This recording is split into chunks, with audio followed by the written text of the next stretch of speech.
Trump said that he declassified all these documents. Could he have just declassified them all? Well, I just want to know I've declassified everything in the world. I'm president. I can do it all. Come on. Declassified everything. I'm not going to comment on it because I don't know the detail. I don't even want to know. I'll let the Justice Department take care of it. That was President Joe Biden a little while ago, essentially mocking one of Donald Trump's many excuses for why he had 184 classified documents unsecured at his Mar-a-Lago golf club after he left the White House. It's a rare comment from the president on an issue that the president has made a point of steering clear from. His whole team has, and letting the Justice Department do its work. These remarks, though, follow a fiery rally and speech last night where President Biden sought to energize all Democrats, drawing a very sharp contrast between his party and his leadership and the MAGA Republicans, who he says are moving farther and farther away from democratic, small d democratic principles. Let's get right to White House Chief of Staff Ron Klain. Ron, I know how message disciplined you are, so I'll ask one very specific question. We learned today is there were human intelligence sources that may have been compromised. As Chief of Staff, you have the highest security clearances that anyone in that building has other than the president and the National Security Advisor. Are you aware of actions to contain the damage based on what Donald Trump took to Mar-a-Lago? Look, Nicole, I'm just not going to comment on this investigation. The Justice Department's handling it. That's the way it should be. That's what President Biden promised we'd do when we came to office, and that's what we're doing. Are you aware of any efforts that had to be made with foreign governments to assure them that their sources, where they're shared, were safe?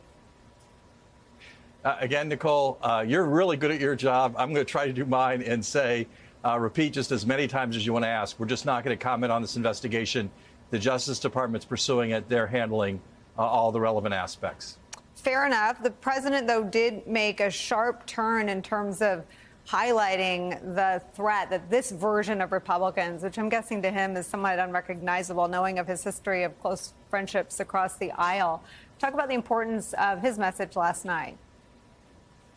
Well, look, we're entering campaign season. We've spent 19 months delivering for the American people. We've spent time working with Republicans and Democrats in Congress to deliver. We've had our Democratic allies just deliver a huge win for the American people, standing up to the special interest, standing up to the big pharma to deliver prescription drug reform, standing up to the climate deniers to deliver the largest climate change legislation in history. But now it is campaign season.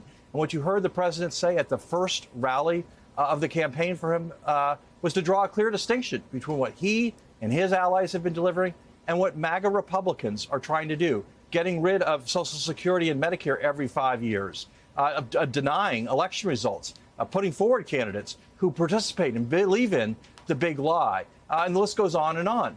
And look, the president also made it clear that's not all Republicans. He was in Maryland last night. He spoke favorably about the Republican governor of Maryland, Larry Hogan, as a very different kind of Republican.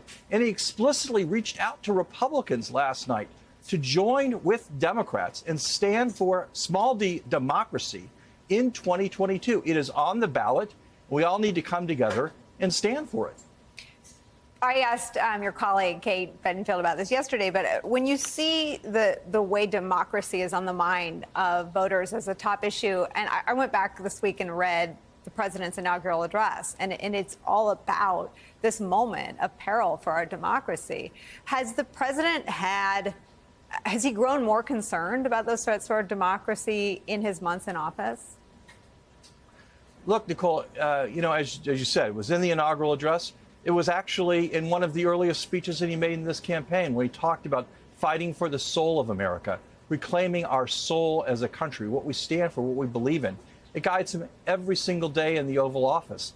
And it is of concern as we look at the upcoming election. We look at the number of people who've been nominated for offices in this country, including for the U.S. Senate, Congress, other offices, who are saying basically they'd put their views ahead of the views of the American people on who won an election. You have people running for election management jobs, like Secretary of State in many states, who are saying basically they're not going to follow the will of the voters.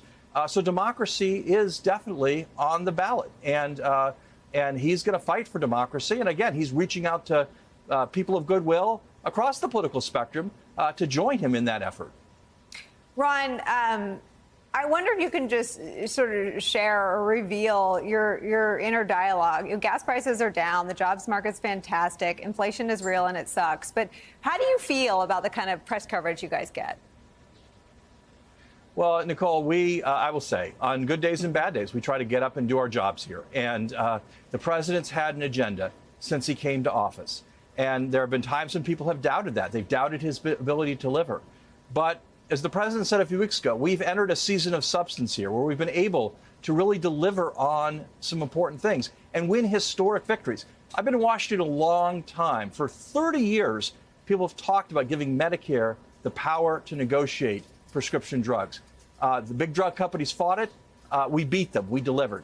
We've been trying to do gun control since I was on Joe Biden's Senate staff 30 years ago. And this summer, we stood up to the NRA. We delivered gun control. We've been trying to make the tax system fairer for decades.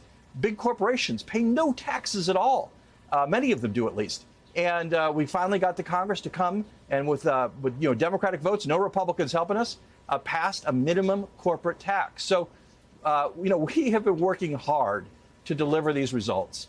We're starting to see the benefits of that. As you said, the unemployment's at a 50-year low.